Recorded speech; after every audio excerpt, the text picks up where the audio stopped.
नमस्कार, मैं हूं परितोष कुमार और आपका स्वागत है टीडी न्यूज़ के बेहद खास एपिसोड बिहार नीति में। और आज के इस एपिसोड में हम आपको बता रहे हैं कि सुशील मोदी क्या बोले तेजस्वी और तेज प्रताप के वैक्सीन लिए जाने पर। दरअसल कोरोना ने सबका अमन चैन छीन लिया है, जैसा कि आप भी जानते हैं। इस महामारी से बचने का बस एक ही रास्ता और विकल्प है कि जल्द से जल्द सभी वैक्सीनेट हो जाएं। इस क्रम में लगभग सभी नेता और सियासी लोगों ने भी खुद वैक्सीन लिया भी है और लोगों को प्रेरित भी कर रहे हैं कि सभी समय रहते वैक्सीन लगवा लें ताकि इस वैश्विक महामारी से हद तक निजात पाया जा सके। बिहार में भी तेजी से वैक्सीनेशन हो रहा है। इसी क्रम में राजद सुप्रीमो लालू प्रसाद के दोनों बेटों ने भी वैक्सीन लगवा ली है। इस पर भी तंज हो रहा है।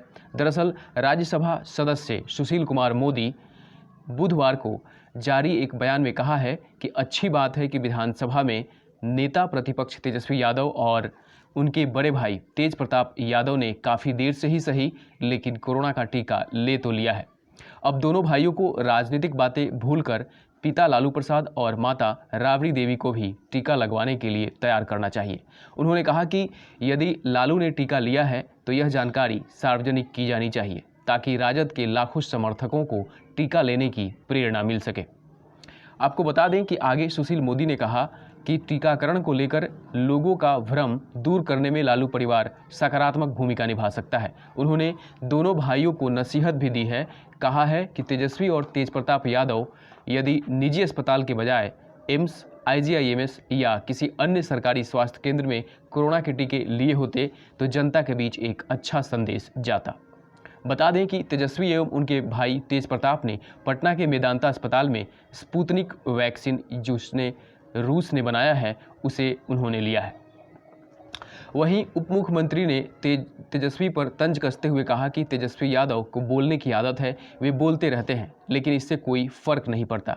बिहार में NDA की सरकार 5 साल चलेगी। ये बातें बुधवार को बेगूसराय परिसदन में प्रेस वार्ता के दौरान उप मुख्यमंत्री सह जिला प्रभारी मंत्री रेणु देवी ने कही है। तेजस्वी यादव द्वारा जल्द सरकार गिरने संबंधी दिए गए बयान के संबंध में पूछे जाने पर उन्होंने ये बातें कही। उप मुख्यमंत्री ने कहा कि NDA सरकार जनता से वादा पूरा करने को लगातार काम कर रही है। पूर्व मुख्यमंत्री जीतन राम मांझी द्वारा शराबबंदी पर दिए गए बयान पर कहा कि बिहार में शराब बंद ही रहेगी।